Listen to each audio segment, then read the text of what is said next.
Hello friends, welcome to day trader Telugu and good evening.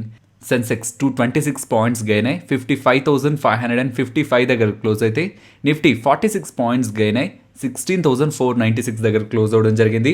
ఇవాళ market ఒక డైనమిక్స్ని గమనిస్తే morning opening మనకి స్ట్రాంగ్ పాజిటివ్ గ్యాప్ అప్తో అయింది. నియర్లీ 16,600 లెవెల్స్ దగ్గరగా పాజిటివ్ గెయిన్స్ నుంచి నెగిటివ్కి మార్కెట్ టర్న్ అయ్యి అండ్ ఆ పాయింట్స్ నుంచి నియర్లీ 100 పాయింట్స్ దగ్గరగా మార్కెట్లో రికవరీ అయితే కనిపించడం జరిగింది. Global markets like Asian markets కానీ యూఎస్ మార్కెట్స్ కానీ పాజిటివ్గా ఉన్నాయి అండ్ ఎఫ్ఐఎస్ నెట్ సెల్లర్స్గా ఉంటున్నారు. దీనికి రీజన్ ఫెడ్ టేపరింగ్ అప్డేట్, అది మనం సండే వీడియోలో మాట్లాడుకున్నాం. అండ్ డిఐఎస్ నెట్ బయర్స్గా ఉంటున్నారు అండ్ ఎఫ్ఎన్ఓ డేటా మనకి నెగిటివ్గా కనిపిస్తుంది. సో లాంగ్ పొజిషన్స్ తగ్గాయి, షార్ట్ పొజిషన్స్ పెరిగాయి, బట్ ఆప్షన్ డేటా న్యూట్రల్గా ఉంది కాబట్టి ఈ డేటా అంతా కంబైన్ చేస్తూ ఓవరాల్ ఎఫ్ఐ యాక్టివిటీని నెగిటివ్గా తీసుకున్నాను. బట్ గ్లోబల్ సెంటిమెంట్ పాజిటివ్గా ఉంది కాబట్టి మన మార్కెట్స్ కూడా గ్యాప్ అప్లో ఓపెన్ అయ్యాయి. సో మా వ్యూ షార్ట్ టర్మ్ రిలేటెడ్గా ఎటువంటి చేంజ్ కూడా లేదు. 16,240 లెవెల్ బ్రేక్ అయి సస్టైన్ అవ్వనంత వరకు కూడా మార్కెట్ రిలేటెడ్గా మేము బులిష్ ఆర్ పాజిటివ్ సైడే ఉంటున్నామని చెప్పాను.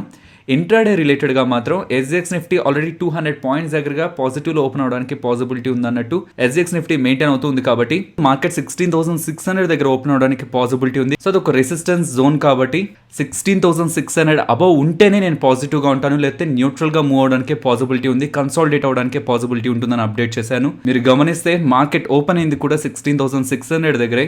అక్కడి నుంచి మార్కెట్ పెద్దగా టాప్ సైడ్కి మూవ్ అవ్వలేదు. అక్కడి నుంచి రెసిస్టెన్స్ ఫేస్ చేస్తూ డౌన్ సైడ్కి మూవ్ అవ్వడం అండ్ అగైన్ మార్కెట్లో ఒక రికవరీ అయితే కనిపించింది. అండ్ ఈ స్టేట్మెంట్ చేయడానికి గ్యాప్ అప్ ఓపెనింగ్ సస్టైన్ అవ్వదు అని మెన్షన్ చేయడానికి మెయిన్ రీజన్ ఓపెనింగే 16,600 దగ్గర అవుతూ ఉంది. అక్కడ కాల్ రైటర్స్ స్ట్రాంగ్గా రైట్ చేశారు, హెవీగా వాళ్ళ పొజిషన్స్ అక్కడ బిల్డ్ చేశారు.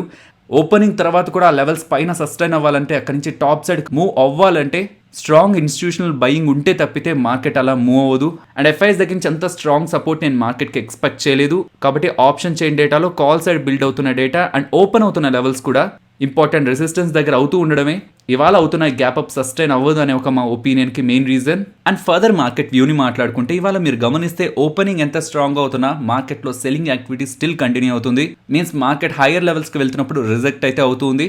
హైయర్ లెవెల్స్లో కాల్స్ రైట్ చేసిన వాళ్ళు మార్కెట్ని డౌన్ సైడ్ పుష్ చేసే ప్రయత్నం అయితే చేస్తున్నారు. బట్ అగైన్ మార్కెట్ కొంత రికవర్ అయి 16,500 జోన్లో అయితే క్లోజ్ అవుతుంది. అండ్ మనం నిన్నటి వీడియోలో మాట్లాడుకున్నాం, ఈ వీక్లోకి ఇంపార్టెంట్ మీటింగ్ ఉంది. యుఎస్ ఫెడ్ పవెల్ గారు అక్కడ స్టేట్మెంట్స్ అయితే చేస్తారు. స్పెషల్లీ ఫెడ్ టేపరింగ్ రిలేటెడ్ ఎటువంటి స్టేట్మెంట్స్ ఉంటాయని మార్కెట్ అయితే ఎక్స్పెక్ట్ చేస్తుంది. కాబట్టి ఆ ఈవెంట్ ఒక అవుట్కమ్ వచ్చేంత వరకు కూడా మార్కెట్ కొంత కన్సాలిడేట్ అవుతూనే ఉంటుంది. టాప్ సైడ్కి వెళ్తున్నా, డౌన్ సైడ్కి వెళ్తున్నా ఒక రేంజ్లోనే మూవ్ అయ్యే ప్రయత్నం జరుగుతూ ఉంటుంది. అది ఏ డేట్స్లో జరగబోతుందని నిన్నటి వీడియోలోనే మాట్లాడుకున్నాం. ఈ వీక్ థర్స్డే అండ్ ఫ్రైడే ఆ మీటింగ్ అయితే జరుగుతుంది. మార్కెట్ రిలేటెడ్గా ఉన్న కండిషన్స్ని బట్టి మా వ్యూని అయితే చేంజ్ చేయట్లేదు, ప్రీవియస్గా ఉన్న వ్యూనే కంటిన్యూ చేస్తున్నాం. నెక్స్ట్ జొమాటో గురించి మాట్లాడుకోవాలి. స్టాక్ ఇవాళ 8% దగ్గరగా ఫాల్ అయింది. కాకపోతే ఆగస్ట్ 17th చేసిన వీడియోలో నేను మీకు ఒక ఇంపార్టెంట్ ఇమేజ్ గురించి అయితే ఎక్స్ప్లెయిన్ చేశాను. అండ్ ఆ ఇమేజ్ ఛానల్లో 1 day before means August 16th upload చేయడం జరిగింది. సో దాంట్లో రీసెంట్ డేస్లో వచ్చిన ఐపీఓస్ అండ్ వాటి రిలేటెడ్గా anchor investor lock in period ఎప్పుడు ఎక్స్పైర్ అవుతుంది. బికాస్ యాంకర్ ఇన్వెస్టర్స్ ఒకసారి ఐపీఓలో ఇన్వెస్ట్మెంట్ చేస్తే ఐపీఓ లిస్ట్ అయిన పాయింట్ నుంచి 30 days పాటు కూడా వాళ్ళ ఇన్వెస్ట్మెంట్స్ని సెల్ చేయకూడదు. సో వాళ్ళ 30 days పీరియడ్ ఎప్పుడు కంప్లీట్ అవుతుందన్న డేటా ఇక్కడ ఉంది. ఇది సేవ్ చేసి ఉంచండి. బికాస్ ఈ డేట్స్లో యాంకర్ ఇన్వెస్టర్స్ వాళ్ళ దగ్గర ఉన్న వాటాని సెల్ చేయడానికి ఎలిజిబుల్ అవుతారు. కాబట్టి సెల్ చేయడానికి వాళ్ళకి లాక్ ఇన్ పీరియడ్ కంప్లీట్ అవుతుంది. కాబట్టి ఖచ్చితంగా సెల్ ఆఫ్ అనేది రావాలని కాదు. ఒకవేళ వాళ్ళు ఇన్వెస్ట్ చేసిన ప్రైస్ నుంచి స్టాక్ హెవీగా మూవ్ అవుతూ వాల్యుయేషన్స్ వాళ్ళకి ఎక్స్పెన్సివ్గా అనిపిస్తే మోస్ట్ ఆఫ్ ద టైమ్స్ వాళ్ళు సెల్ సైడే ఉంటూ వచ్చారు. ఇవాళ మనకి జొమాటో రిలేటెడ్గా యాంకర్ ఇన్వెస్టర్స్ ఒక లాక్ ఇన్ పీరియడ్ కంప్లీట్ అయిన day 23rd August Zomato anchor ఇన్వెస్టర్స్కి నియర్లీ 55 crore దగ్గరగా షేర్స్ ని అలాట్ చేసి 4,200 crore దగ్గరగా మనీని అయితే రైజ్ చేశారు. నియర్లీ 186 దగ్గరగా యాంకర్ ఇన్వెస్టర్స్ పాల్గొన్నారు. అండ్ ఇంట్రెస్టింగ్ పాయింట్, ఇవాళ మార్కెట్ ఓపెనింగ్ కంటే ముందు ఐసిఐసిఐ సెక్యూరిటీస్ అలాగే బ్రెన్స్టైన్ నుంచి జొమాటో రిలేటెడ్గా పాజిటివ్ కామెంట్స్ అయితే వినిపిస్తున్నాయి. ఐసిఐసిఐ సెక్యూరిటీస్ వాళ్ళు 220 దగ్గరగా జొమాటోకి టార్గెట్ ఇస్తున్నారు. మార్కెట్ ఎక్స్పెక్ట్ చేసిన దానికంటే వీళ్ళ మార్జిన్స్ కమింగ్ ఇయర్స్లో బెటర్గా ఉంటాయని, స్పెషల్లీ డెలివరీ ఫీని ఇంకా కూడా పెంచి సస్టైనబుల్ రెవెన్యూ మోడల్ని వీళ్ళు డెవలప్ చేయడానికి పాసిబిలిటీ ఉంటుందని ఐసిఐసిఐ సెక్యూరిటీస్ వాళ్ళు అయితే బిలీవ్ చేస్తున్నారు. సిమిలర్ కామెంట్స్ బెన్స్టైన్ దగ్గర నుంచి కూడా కనిపిస్తున్నాయి. బట్ బెన్స్టైన్ వాళ్ళు నెక్స్ట్ 12 months కి 170 rupees దగ్గరగా జొమాటోకి టార్గెట్ అయితే ఇస్తున్నారు. నెక్స్ట్ టెలికామ్ స్టాక్స్ గురించి మాట్లాడుకోవాలి. వాళ్ళ వోడాఫోన్ ఐడియా అలాగే ఎయిర్టెల్లో ఒక పాయింట్ లో స్ట్రాంగ్ మూవ్ అయితే కనిపించింది. సో దీని రిలేటెడ్ గా మల్టిపుల్ అప్డేట్స్ ఉన్నాయి. ఫస్ట్ సబ్స్క్రైబర్స్ డేటా అయితే మనకి రిలీజ్ అయింది. ఫస్ట్ ఆ డేటాను గమనిద్దాం. సేమ్ సినారియోనే కంటిన్యూ అవుతుంది. వోడాఫోన్ ఐడియా వాళ్ళ సబ్స్క్రైబర్స్ ని లాస్ అవుతున్నారు, జియో వాళ్ళు గెయిన్ అవుతున్నారు అండ్ ఎయిర్టెల్ వాళ్ళు కూడా గెయిన్ అవుతున్నారు. కంపేర్డ్ విత్ ఎయిర్టెల్, జియో వాళ్ళు ఇంకా ఎక్కువగా గెయిన్ అవుతున్నారు. అండ్ వస్తున్న ఇంకొక important update, telecom companies like Vodafone Idea and Bharti Airtel government కి టైం టు టైం మనీని కట్టమని సుప్రీంకోర్టు వాళ్ళు ఆదేశాలు ఇచ్చారు కదా, లైక్ ఈఎంఐస్ కడుతూ ఉంటారు కదా, అలా వీళ్ళు గవర్నమెంట్ ఆఫ్ ఇండియాకి డబ్బులు కడుతూ రావాలి డిపార్ట్మెంట్ ఆఫ్ టెలికమ్యూనికేషన్స్ కి. కానీ ఆ 10 yearsని 20 yearsకి చేయడానికి గవర్నమెంట్ ఆలోచిస్తుందన్నట్టుగా సోర్సెస్ దగ్గర నుంచి మనకు ఒక అప్డేట్ అయితే రావడం జరిగింది. సో 10 years 20 years అయినట్టయితే వీళ్ళు ఇయర్లీ కట్టాల్సిన పేమెంట్ తగ్గుతుంది, వీళ్ళ మీద భారం తగ్గుతుంది. కాబట్టి ఇది స్పెషల్లీ వోడాఫోన్ ఐడియాని అయితే పాజిటివ్గా ఇంపాక్ట్ చేస్తుంది. కానీ ఇది అఫీషియల్గా వస్తున్నది కాదు, కాబట్టి good for telecom companies if this come from government అని అప్డేట్ చేశాను. నెక్స్ట్ ఆదాని టోటల్ గ్యాస్ గురించి మాట్లాడుకోవాలి. వీళ్ళు 50% దగ్గరగా స్టేక్ని ఒక కంపెనీలో కొన్నారు. Company name smart meters technologies. So దీనికోసం వీళ్ళు నియర్లీ 1 crore దగ్గరగా ఖర్చు పెడుతున్నారు. స్మార్ట్ మీటర్ టెక్నాలజీస్ వాళ్ళు స్మార్ట్ మీటర్స్ని తయారు చేస్తుంటారు. గ్యాస్ రిలేటెడ్గా స్మార్ట్ మీటర్స్ని తయారు చేసేలాగా కంపెనీ స్టెప్స్ తీసుకోబోతున్నట్లయితే అప్డేట్స్ అయితే కనిపిస్తున్నాయి. ఇలా వీళ్ళు స్మార్ట్ మీటర్స్ పైన ఇన్వెస్ట్ చేస్తున్నారు. అదాని వాళ్ళ అనగానే స్టాక్లు ఇవాళ మనకి 5% దగ్గరగా అప్పర్ సర్క్యూట్ కనిపించింది. నెక్స్ట్ కెపాసిటీ ఇన్ఫ్రా ప్రాజెక్ట్స్ గురించి మాట్లాడుకోవాలి. వీళ్ళకి డెట్ ఇన్స్ట్రుమెంట్స్ ఉంటాయి, వాటి ద్వారా వీళ్ళు డబ్బులు రైజ్ చేస్తూ ఉంటారు. వాటికి రేటింగ్స్ ఇస్తూ ఉంటాయి రేటింగ్ ఏజెన్సీస్. ఆ రేటింగ్ని బట్టే వీళ్ళు ఎంత తక్కువ వడ్డీ వాటిని యూజ్ చేసి డబ్బులు రైజ్ చేయొచ్చు అనేది ఆధారపడి ఉంటుంది. ఎంత మంచి రేటింగ్ ఉంటే వీళ్ళంతా తక్కువ వడ్డీకి డబ్బుల్ని రైజ్ చేయొచ్చు. అలాంటి డెట్ ఇన్స్ట్రుమెంట్స్ రిలేటెడ్గా ఉండే రేటింగ్ని ఇండియా రేటింగ్ వాళ్ళు డీకి డౌన్ గ్రేడ్ చేశారు. అలాంటి లో రేటింగ్ వీళ్ళకి ఇచ్చేసరికి వీళ్ళు ఫర్దర్గా డెట్ ఇన్స్ట్రుమెంట్స్ని యూజ్ చేసి మనీ రైజ్ చేయడం కొంత కష్టం అవుతుంది. కాబట్టి స్టాక్ వల్ల 20% దగ్గరగా ఫాలో అయింది. నెక్స్ట్ క్యాడిలా హెల్త్ కేర్ గురించి మాట్లాడుకోవాలి. మార్కెట్ ఓపెన్ అవ్వక ముందు వీళ్ళ రిలేటెడ్గా ఒక ఇంపార్టెంట్ అప్డేట్ వచ్చింది. వీళ్ళ వ్యాక్సిన్కి ఎమర్జెన్సీ యూజ్ ఆథరైజేషన్ లభించిందని. మీన్స్ వీళ్ళు ప్రీవియస్గా వ్యాక్సిన్ రిలేటెడ్గా రీసెర్చ్ చేస్తూ వచ్చారు. దాని రిలేటెడ్గా వీళ్ళకి అనుమతి అయితే దొరికింది మార్కెట్లోకి తీసుకొచ్చి సెల్ చేయమని.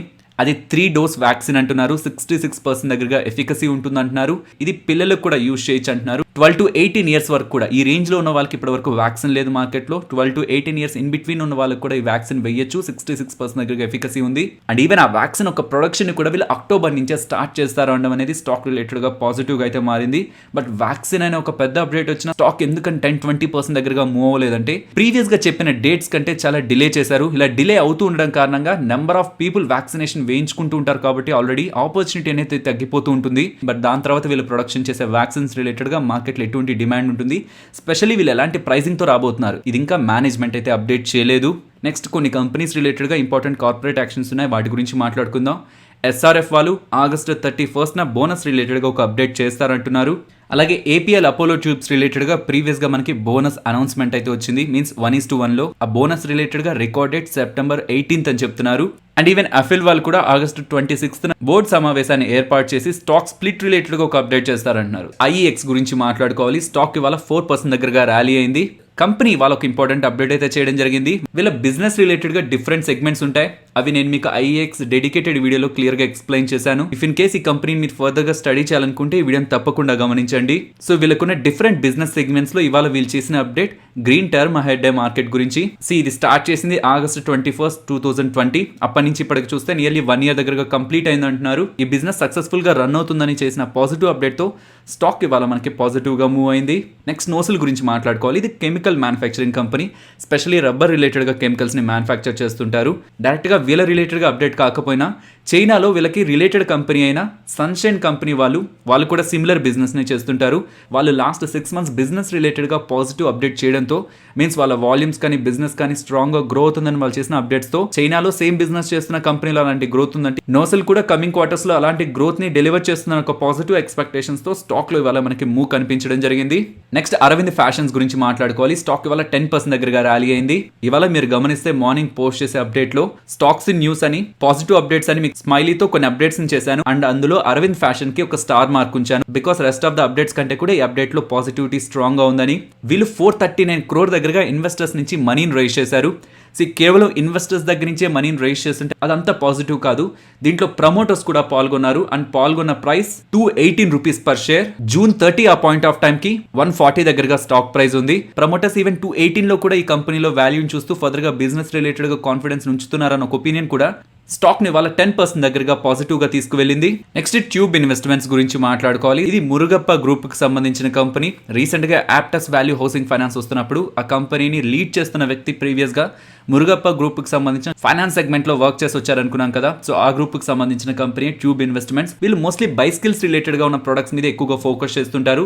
కానీ ఈవీ సెగ్మెంట్ రిలేటెడ్ గా ఆల్రెడీ వీళ్ళు ఇన్వెస్ట్మెంట్స్ చేశారని 3 వీలర్స్ రిలేటెడ్గా ఎలక్ట్రిక్ 3 వీలర్స్ రిలేటెడ్గా ప్రొడక్షన్ మార్చ్ 2022 నుంచి స్టార్ట్ అవుతుందని, దీని రిలేటెడ్గా ఆల్రెడీ 200 crores దగ్గరగా కంపెనీ ఇన్వెస్ట్మెంట్ చేసిందని మేనేజ్మెంట్ అయితే అప్డేట్ చేస్తుంది. నెక్స్ట్ ట్రాక్టర్స్ ని మ్యానుఫ్యాక్చర్ చేసే ఎస్కాట్స్ గురించి మాట్లాడుకోవాలి. వాళ్ళ స్టాక్ ఒక పాయింట్లో 9% దగ్గరగా ర్యాలీ అయింది. దీని రిలేటెడ్గా పర్టికులర్గా ఇవాళ వచ్చిన అప్డేట్ ఏదీ లేదు.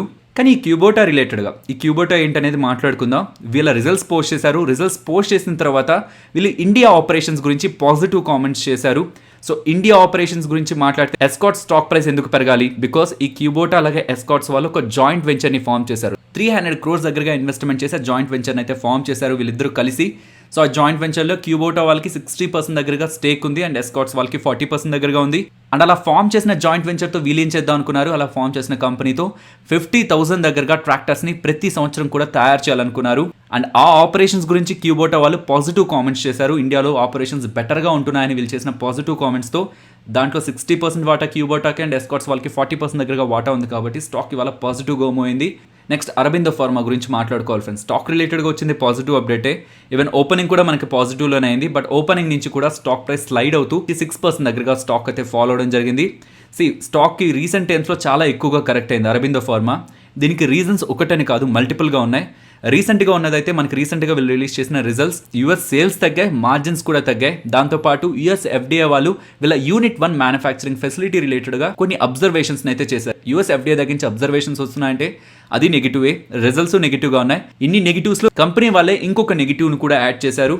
ఇది మనం ఆగస్ట్ 13 ఆ పాయింట్లో చేసిన వీడియోలో మాట్లాడుకున్నాం. వీళ్ళు 420 crore దగ్గరగా ఖర్చు పెట్టి యానిమల్స్కి మెడిసిన్స్ని తయారు చేసే ఒక కంపెనీలో 51% దగ్గరగా వాటాను కొన్నారు. అది 70 times ప్రైస్ టు సేల్స్లో చేసినట్టు అనమాట. అంత ఎక్స్పెన్సివ్ వాల్యుయేషన్లో చేయాల్సిన నీడే ఉంది.